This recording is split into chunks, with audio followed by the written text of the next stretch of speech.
اولاد کے حوالے سے اگر اب پاکستان میں آپ لوگوں کی رائے سنیں تو مختلف جگہ پر مختلف مقامات پر لوگوں کا رجحان اولاد نرینہ کی طرف بھی رہتا ہے، اور اگر کہیں بیٹیوں کی تعداد زیادہ ہے تو یہ بھی کہیں لوگ خواتین اس حوالے سے اپنے خیالات کا اظہار بھی فرماتی ہیں۔ تو آپ کو لگتا ہے کہ یہ بھی واقعی ایک کم درجے کا سلوک ہے خواتین کے ساتھ؟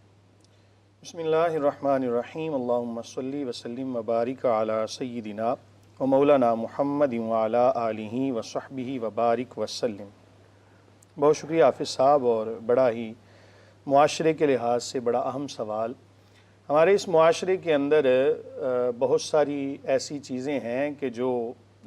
سمجھ لیں کہ مشرکین سے، منافقین سے، ہندوانہ رسومات سے ہمارے اندر شامل ہوگی۔ اس کی وجہ بھی یہ ہے کہ انسان ذہنی طور پر ہر وقت اپنے لحاظ سے اچھی چیز کو چاہتا ہے۔ تو ظاہر ہے کہ جب معاشرے کے اندر دیکھا جاتا ہے بیٹوں کے حوالے سے، جس کے بیٹے زیادہ ہوں اس کے حوالے سے ایک نمایاں سلوک دیکھا جاتا ہے، اور پھر بیٹیوں کے حوالے سے جب ایک اس کے حوالے سے کوئی تھوڑا سا غیر مناسب سلوک دیکھا جاتا ہے، تو ہر بندے کی خواہش ہوتی ہے کہ اللہ تعالیٰ مجھے بیٹا عطا فرمائے۔ قرآن نے کہا المال والبنون زینت الحیات الدنیا، کہ یہ مال اور بیٹے یہ تو دنیا کا سامان ہے۔ تو طبعی طور پہ انسان مال کی طرف اور بیٹوں کی طرف اس کا طبیعت کا میلان ہے۔ تو ظاہر ہے کہ انسان جب مسلمان ہوتا ہے تو مسلمان ہونے کی حیثیت سے بہت ساری ایسی چیزیں جو اس کی سمجھ میں نہ بھی آئیں تب بھی ان پر عمل کرنا لازم ہے، اور اسی کے اندر عافیت ہوتی ہے۔ قرآن کہتا ہے آسان تحبوا شیئا وہو شر لکم وآسان تکرہوا شیئا وہو خیر لکم وآسان تحبوا شیئا وہو شر لکم واللہ یعلم وانتم لا تعلمون، کہ بہت ساری ایسی چیزیں ہیں کہ جس کے حوالے سے انسان تو چاہتا ہے، تو اس کو بہتر سمجھتا ہے، لیکن حقیقت میں وہ تیرے لیے بری ہوتی ہیں، اور جن کو تو اپنے لیے برا سمجھتا ہے وہ تیری طبیعت کے مطابق بری ہوتی ہیں، حقیقت میں وہ تیرے لیے اچھی ہوتی ہیں۔ تو انسان جب اپنے تمام تر معاملات کو شریعت کے سپرد کر دیتا ہے اور آخرت کی سے فکر ہوتی ہے تو وہی انسان حقیقت میں کامیاب ہے۔ اب سوال یہ ہے کہ معاشرے کے اندر ظاہر ہے کہ جب ایک بیٹی کسی کے ہاں پیدا ہوتی ہے تو وہی ایک جو مشرکین والا ایک جو معاملہ وَإِذَا بُشِّرَ أَحَدُهُم بِالْأُنثىٰ ظَلَّ وَجْهُهُ مُسْوَدًّا وَهُوَ كَظِيمٌ، قرآن کہتا ہے کہ جب کسی کے ہاں بیٹی پیدا ہوتی تو ان کا یہ طریقہ تھا، کام ان کا تھا، لیکن آج مسلمانوں کے اندر بھی اس کی رمق پائی جاتی۔ اس کا مطلب ہرگز یہ نہیں کہ اس عمل کرنے کی وجہ سے وہ بندہ مشرک ہو گیا، کام مشرکین والا تھا، اپنا مسلمان نے لیا،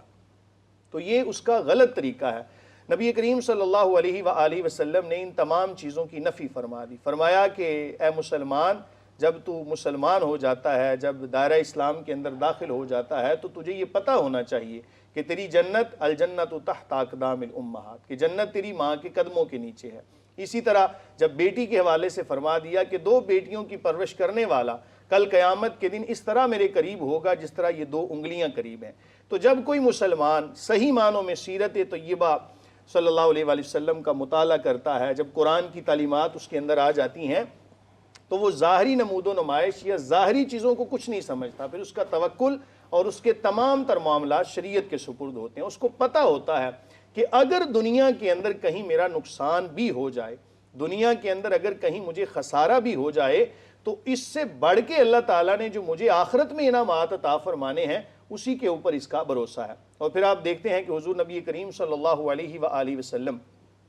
آپ کی مبارک نسل کہاں سے چل رہی ہے؟ آپ کی بیٹی سے آپ کی نسل چل رہی ہے، اور نبی کریم صلی اللہ علیہ وآلہ وسلم نے عملی طور پہ بتا دیا کہ جب حضرت سیدہ فاطمہ الزہرا رضی اللہ تعالیٰ عنہا تشریف لاتی تو کریم آقا علیہ الصلاۃ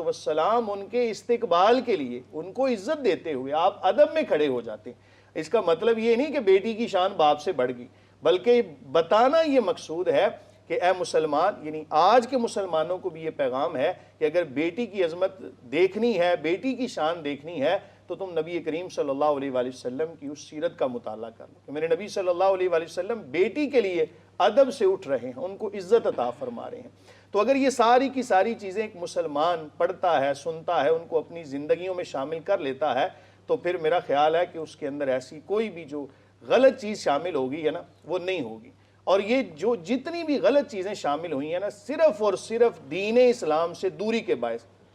آپ دیکھ لیں حافظ صاحب، کوئی بھی ایسا گھر کہ جس کے اندر دین کی تعلیم ہوتی ہے، جن کو قرآن کی سمجھ ہوتی ہے، جن کو حدیث رسول صلی اللہ علیہ وآلہ وسلم کی سمجھ ہوتی ہے، وہ کبھی بھی بیٹی کو اپنے اوپر بوجھ نہیں سمجھتا۔ یہ جو بوجھ سمجھنے والے ہیں وہی ہیں کہ جو قرآن کی تعلیمات سے دور ہیں۔ اگر قرآن کی تعلیمات کو سمجھ لیتے، دین اسلام کے قریب آ جاتے، تو یقیناً آج بھی ایسے افراد موجود ہیں کہ جو بیٹی کے پیدا ہونے پر بھی بیٹوں سے زیادہ خوشی مناتے ہیں کہ بیٹی اللہ تعالیٰ کی طرف سے رحمت ہے۔ بیٹا اگر نعمت ہے تو بیٹی اللہ تعالیٰ کی طرف سے رحمت ہے۔ نعمت ملے تو بھی شکر ادا کرنا چاہیے، اگر رحمت برسے تو بھی شکر ادا کرنا چاہیے۔ خالق کائنات کی شان ہے، یہ اس کی عطا ہے، جس کو چاہے وہ بیٹیاں عطا فرمائے، جس کو چاہے بیٹے عطا فرمائے، یہ بھی قرآن کی آیت ہے۔ جی بالکل، جس کو چاہے دونوں عطا فرمائے، جس کو چاہے کچھ بھی نہ عطا فرمائے۔ تو یہ اس کی عطا پر جب بندہ راضی ہو جاتا ہے، اور اگر کہیں زندگی کے اندر اس کے مزاج کے خلاف بات آ جائے،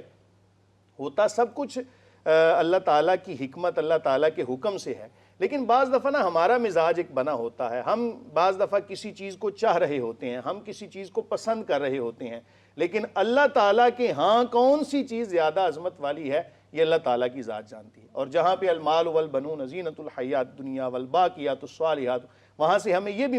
سبق ملتا ہے۔ کہیں پہ قرآن مجید فرقان حمید میں اللہ تعالیٰ نے ارشاد فرمایا کہ انما اموالکم و اولادکم فتنہ واللہ عندہ اجر عظیم، کہ اے بندہ خدا، اے قرآن پڑھنے والے، تیرا مال، تیری اولاد، یہ سب کچھ بطور آزمائش ہے۔ خالق کی شان یہ ہے، وہ کسی کو بیٹیاں دے کے آزماتا ہے، کسی کو بیٹے دے کے آزماتا ہے، کسی کو دونوں دے کے آزماتا ہے، کسی کو کچھ بھی نہ دے کے آزماتا ہے، اور کسی کو سب کچھ دے کے آزماتا ہے۔ اگر مسلمان صرف یہ سمجھ لے کہ اللہ تعالیٰ نے جو مجھے عطا کیا ہے اس میں حکمت ہے، اگر میں نعمت پر شکر ادا کروں گا میری نعمت کے اندر اضافہ ہوگا، اگر میں صبر کروں گا تو ان اللہ مع الصابرین، اللہ تعالیٰ تو صبر کرنے والوں کے ساتھ ہے۔ تو میرا خیال ہے اگر ان تمام چیزوں کو دیکھا جائے، سمجھا جائے، یقین کامل کے ساتھ بندہ ان پر عمل کر لے، تو نہ تو اس کو بیٹی کے پیدا ہونے پہ دکھ ہونا چاہیے، بلکہ اگر ہوتا ہے تو یہ بالکل شریعت کے خلاف ہے، وہ بندہ غلط کام کر رہا ہے۔ آج ہم معاشرے کے اندر دیکھتے ہیں شریعت کے خلاف ہے، غلط کام کر رہا ہے۔ مفتی صاحب، یہ جو ایک پہلو ہے، قرآن کی آیت جیسے مفتی صاحب نے تلاوت فرمائی، اور اس کے بارے میں مفتی صاحب نے فرمایا یہ مشرکین کا عمل تھا کہ وہ ناپسند کرتے تھے اور نہایت سخت رویہ تھا ان کا۔ تو آج اگر ہم چونکہ بحیثیت مسلمان کلمہ گو ہیں، ہمیں آزاد ہوئے بھی دہائیاں گزر چکی ہیں، جس معاشرے سے جہاں پہ ہم رہتے تھے وہاں سے اب تو ہم اسلامی ملک میں ہیں، اسلامی تعلیمات ہمارے سامنے ہیں، ہمیں کسی قسم کی اللہ کی رحمت سے اس حوالے سے پابندی نہیں ہے، تو کیا آپ سمجھتے ہیں واقعی یہ ایک عمل جو سوچ ہے جو اس حد تک سرایت کر گئی ہے کہ لوگ یہ سمجھتے نہیں ہیں کہ آخر میں یہ کہاں پر جا کر اس کا اختتام کہاں سے ہوتا ہے، آغاز کہاں سے ہوتا ہے؟